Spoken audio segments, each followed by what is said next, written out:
말씀의 제목은 그리스도인이 가장 먼저 회복해야 할 것은 무엇일까요? 라는 제목으로 은혜를 나누고자 합니다. 여러분은 2023년도 행복하기를 원하시죠? 행복하기를 원하시지 않는 분 계십니까? 행복하기를 원하시죠? 그렇지 않은 사람이 어디 있겠습니까? 다 행복하고 건강하기를 원하죠. 행복하기를 원하는 것은 사람의 아주 기본적인 욕구의 하나입니다. 이를 충족하기 위한 수단은 사람마다 좀 다를 수는 있지만 모든 사람에게 행복하기를 원한다는 것은 공통분모죠. 특별히 모든 사람에게, 모든 인류에게 공통된 하나의 분모가 있다면 그 조건은 다른 게 아니라 경제 문제입니다. 돈이죠. 동의를 안 하시는 것 같은데 저는 동의합니다.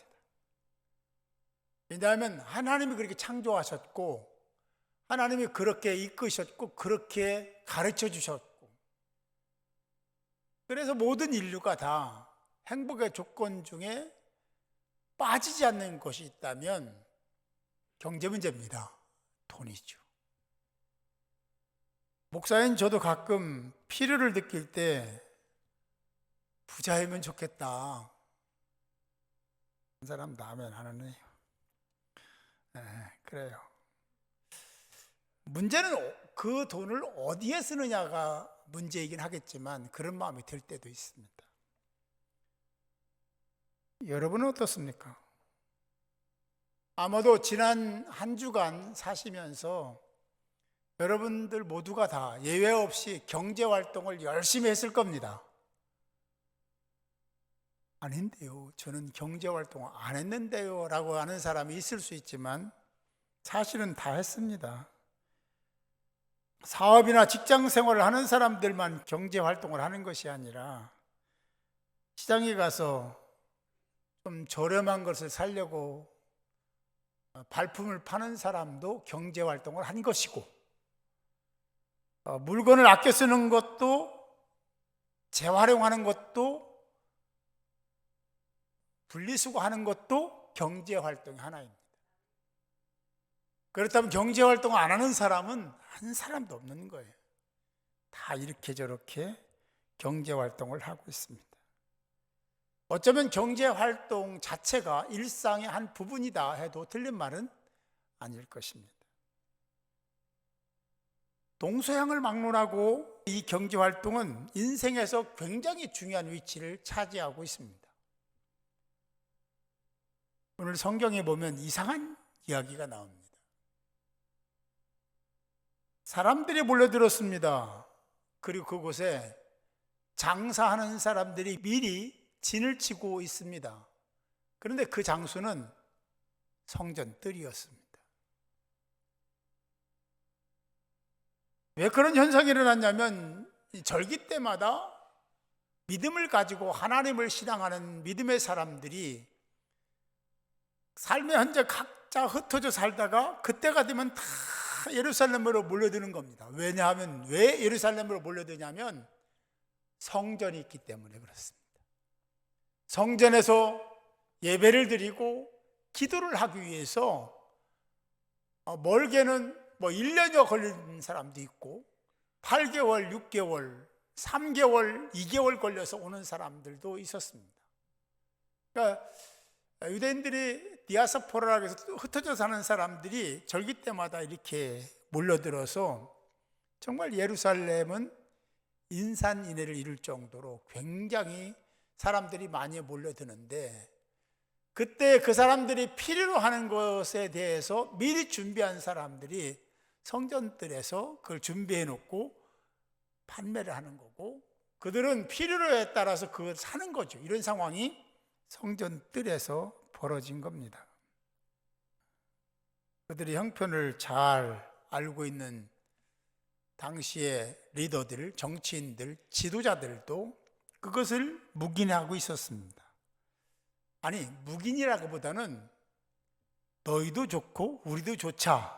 그래서 타협을 하고 누이 좋고 매부 좋고, 그들은 세를 내고 그리고 리베이트를 받고, 너희들은 장사해서 일을 내고, 그런 게 서로 암묵적으로 형성됐기 때문에 다른 것도 아닌 성전뜰을 내준 겁니다. 그 성전뜰에서 장사를 한 거죠. 그런데 여기서 우리가 한번 생각해 보아야 될 것이 있습니다. 사람은 인생을 살아가면서 항상 먼저 할 것과 나중에 할 것, 중요한 것과 그 다음 중요한 것에 대한 생각을 많이 하죠. 우선순위가 형성됩니다. 가정에서든 직장에서든 그 어느 곳에서든지 먼저 해야 될 것과 중요한 것, 이런 것들을 다 구별하고 살더라는 거죠. 우리 주부들도 가정에서 매일 똑같은 일을 하는 것 같지만 먼저 할 일이 있고 나중에 할 일이 있다는 걸 알아요. 그래서 그에 따라서 먼저 해야 될 일을 하고 그 다음 일을 하고 그런 거죠. 그것은 우리의 아기들도 똑같습니다. 다 인생은 다 그렇게 살아가는 거죠. 만약 그런 경중의 문제, 우선의 문제를 잘 지키지 않으면 큰 낭패를 볼 수도 있습니다. 작은 노력으로 해결할 수 있는 것을 큰 노력으로도 하지 못할 경우가 생기는 거죠. 우리 속담에 그런 말이 있지 않습니까? 호미로 막을 것을 가르려도 못 막는다 하는 것이 그런 얘기입니다. 2023년도 저와 여러분들에게는 그런 실수를 하지 않고 그런 일이 일어나지 않기를 주님의 이름으로 축복합니다. 예수님은 바쁜 공생애를 살았습니다. 다시 말하면 예수님은 하나님이 보내신 목적을 따라 사는 그 시기로부터 3년여간을 공생애라고 얘기합니다. 공적인 생애라는 뜻이죠. 그 기간 동안은 진짜 눈코 뜰 새 없이 바빴고 잠도 제대로 못 자는 피곤의 연속이었고, 그럼에도 불구하고 예수님은 열심히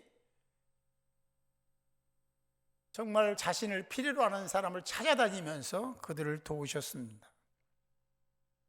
그런 예수님이 그런 사역의 과정에서 지금 예루살렘을 찾아가시는 겁니다.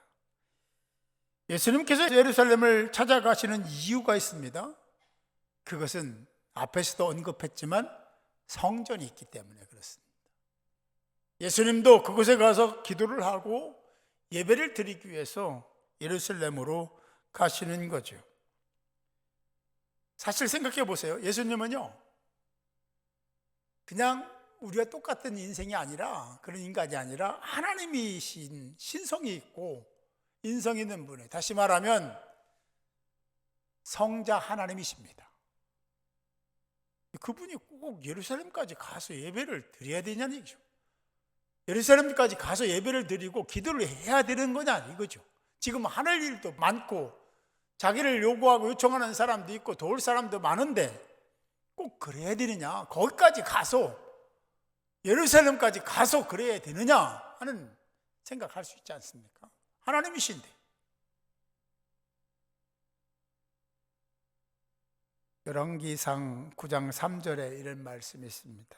여호와께서 그에게 이르시되 내 기도와 내가 내 앞에서 간구한 바를 내가 들었은즉 나는 내가 건축한 이 성전을 거룩하게 구별하여 내 이름을 영원히 그곳에 두며 내 눈길과 내 마음이 항상 거기에 있으리니. 할렐루야. 성전에 대한 얘기를 하시는데 제가 긴장하고 본 단어가 있습니다. 영원이라는 단어, 그리고 항상이라는 단어. 하나님이 거기에 당신의 이름을 두겠다고 했는데 영원히 두겠다고 했습니다. 그리고 내 눈길과 내 마음도 항상 거기에 있을 것이다 라고 말씀하고 있습니다. 구태여 그렇게 얘기할 필요까지 있었을까? 사람들은요 다 자기중심이거든요. 하나님 말씀대로 살아야 되는데도 불구하고 자기의 생각대로 사는 경향이 굉장히 농후하거든요. 그런데 하나님은 내 이름을 성전에 영원히 두겠다고, 내 성전을 찾는 자들을 눈여겨보겠다고, 그들에게 시선을, 마음을 주겠다고 약속하고 있다라는 거예요. 그래서 예수님이 예루살렘 성전을 찾은 줄 믿습니다. 예루살렘 성전을 찾으신 예수님 첫 번째 하신 일은 정말 상상도 못할 일이었습니다. 누구도 예측하지 못한 상황을 만드신 거예요. 예수께서 성전에 들어가셔서 성전뜰 안에서 팔고 사고 하는 사람들을 다 내쫓으시고, 돈을 바꾸어 주는 사람들의 상과 비둘기를 파는 사람들의 의자를 둘러 엎으시고, 장사하는 사람들이 볼 때 그가 하는 행위는 한 젊은이의 난동이었을 겁니다. 갑자기 한 젊은이가 나타나더니 이리 뛰고 저리 뛰며 채찍을 휘둘르면서 사람들을 나무라고 호통을 치고 내쫓고, 그리고 상을 둘러엎고 하는 행위들을 했습니다. 제자들의 입장에서 보면 자신들이 존경하고 사랑하고, 그리고 뭔가를 기대하고 있는, 그리고 많은 사람들로부터 박수를 받고 있는 선생 스승인 예수님이 정말 창피한 거예요. 많은 사람 앞에서 추태를 부리고 있다고 생각했을지도 모릅니다. 잠깐 여기서 우리가 한번 생각해 봅시다. 장사하는 사람들의 입장, 그들은요, 그때 돈을 벌지 않으면 어디서 경제활동을 할 수 있는 여력이 별로 없습니다. 예루살렘에 많은 사람들이 절기에 찾아왔을 때 그들에게 필요를 공급하고 일을 취하고, 그래야 가족과 함께 살 수 있는 겁니다. 그것을 찾아오는 순례자들의 입장, 찾아오는 사람들의 입장에서도 보면 장사하는 사람들이 고마운 거예요. 그들이 없으면 어디서 짐승을 구하고 어디서 환전하고 그러겠습니까? 근데 그들이 마침 거기에 그렇게 몰려서 당신들의 필요를 채워주니까 10번, 100번 고맙다, 감사하다 인사를 해야 될 처지거든요. 뭐 조금 그들이 폭리를 취하기 때문에 그 불편하기는 하더라도, 그래도 그게 그들에게는 편리를 제공하기 때문에 고맙고 감사한 일이죠. 그렇습니다. 어쨌든 예수님께서 성전뜰에서 그렇게 하는 그 광경을 보신 예수님은 의분이 생겼습니다. 그래서 그들을 다 내쫓고 상을 둘러엎으며 아마도 고래고래 소리 질렀을 것 같아요. 저는 그렇게 상상이 됩니다. 왜냐하면 그 장소는 성전뜰이었고, 사람들이 서로 장사를 하면서 호객 행위를 하면서 이렇게 저렇게 하는 소리가 얼마나 시끄럽겠습니까? 그런데 조용히 얘기해서 누가 듣겠어요? 소리를 지르며 목이 터져라고 아마 고함을 치면서 이리 뛰고 저리 뛰면서 그 장사하는 그 상황들을 다 둘러엎었다라고 생각할 수밖에 없겠죠. 저는 그런 생각했습니다. 이 현장을 제가 묵상하면서 드라마나 영화에서 검정 옷을 입은 젊은이들, 조직들이 있지 않습니까? 그들이 당신들이 요구하는 것을 주지 않았을 때 좌판을 들러엎고 장사를 방해하고 포장마차를 막 다 파괴하는 모습을 가끔 보지 않습니까?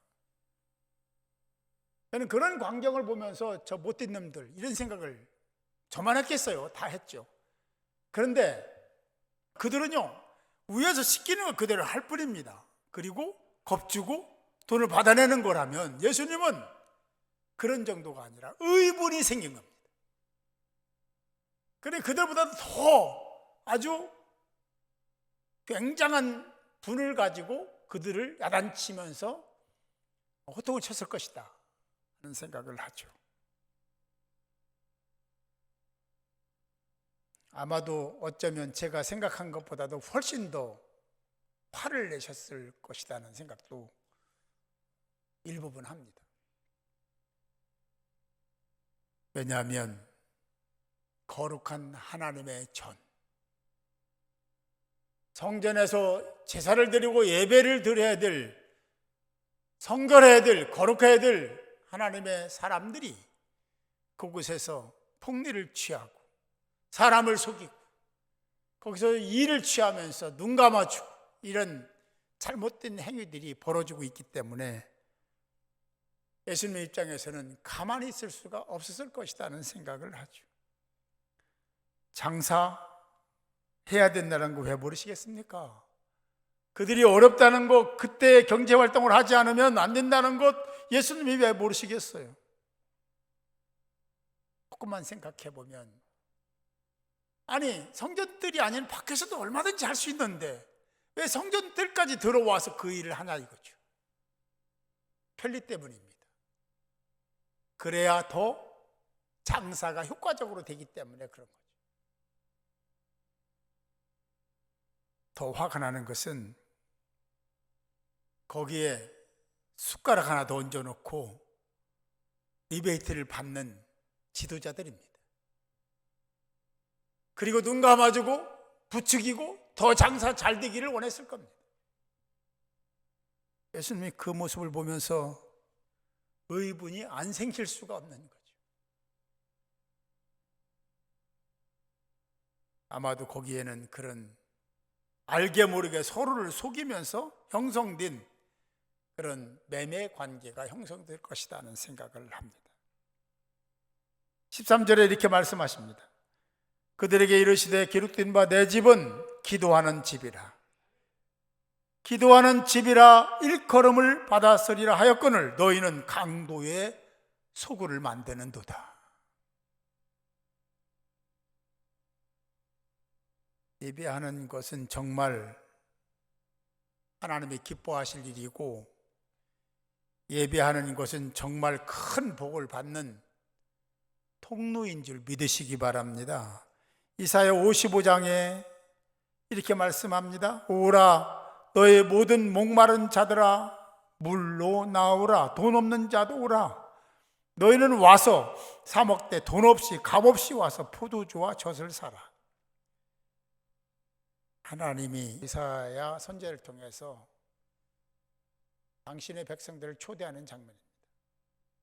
거기에 중요한 것은 계속 초대하는 거예요. 와라. 너도 오고 너도 오고 돈 없어도 오고 다 와라. 초대를 하시는 거죠. 이것은 그들을 하나님 품으로 초청하시는 겁니다. 너희들이 나를 찾아와야 되고 나는 너희들을 맞이할 것이다. 이런 관계 형성이야말로 가장 중요한 하나님이 기뻐하실 그런 소중한 깊은 하나님과의 친밀성을 유지하는 관계가 형성되는 과정일 것입니다. 사랑하는 성도 여러분, 2023년도에는 하나님과 친밀한 자가 되시기 바랍니다. 인간적인 그런 여러 가지 복잡한 것 가지고 뭔가를 얘기하고 판단하고 활동하고 그러지 말고 주님 바라보고 주님 의지하고 순수한 마음으로 하나님을 바라보고 신앙생활을 하면 다른 것이 우리를 이렇게 저렇게 만들 수 없어요. 흔들 수 없어요.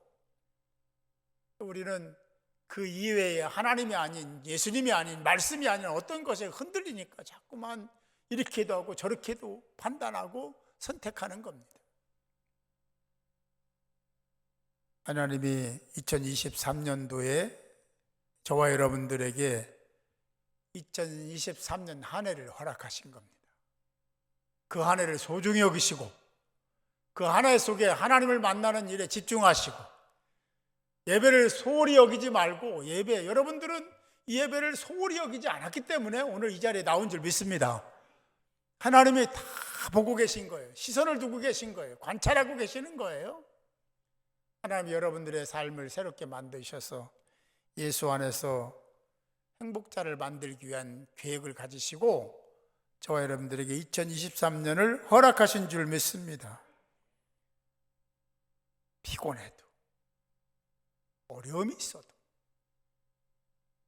예배자의 자리를 소홀히 여기지 말고 하나님 중심으로 주님이 부르시는 날까지 열심히 그렇게 사셔서 하나님께는 영광이 되고 저와 여러분과 자손들에게는 복이 임하는 아름다움이 형성되는 시작이 바로 2023년이 될 수 있기를 주님의 이름으로 축복합니다. 예배는 신앙에서 가장 중요한 본질 중에 본질입니다. 하나님을 경외한다는 것은 바로 본질인 예배를 소홀히 여기지 않겠다는 약속의 한 부분이기도 합니다. 하나님을 경외한다고 하면서 예배를 소홀히 여긴다면 잘못된 신앙관을 갖고 있는 겁니다. 예배의 회복은 모든 것을 회복하는 통로임을 잊지 마시고 2023년도에는 예배 중심, 예배 우선 중심 그런 삶을 살아서 하나님께는 기쁨이 되고 영광이 될 수 있기를 바랍니다. 그동안 시대의 흐름이나 여러 가지 정황 때문에 코로나 때문에 너무 많이 무너져 내렸습니다. 너무 멀리 떨어져 나왔습니다. 너무 빨리 은혜를 잊었습니다. 예수님께서 성전에서 채찍질을 하시고 둘러 엎으시고 그리고 크게 분노하셨던 가장 중심적인 이유는 예배 때문이었습니다.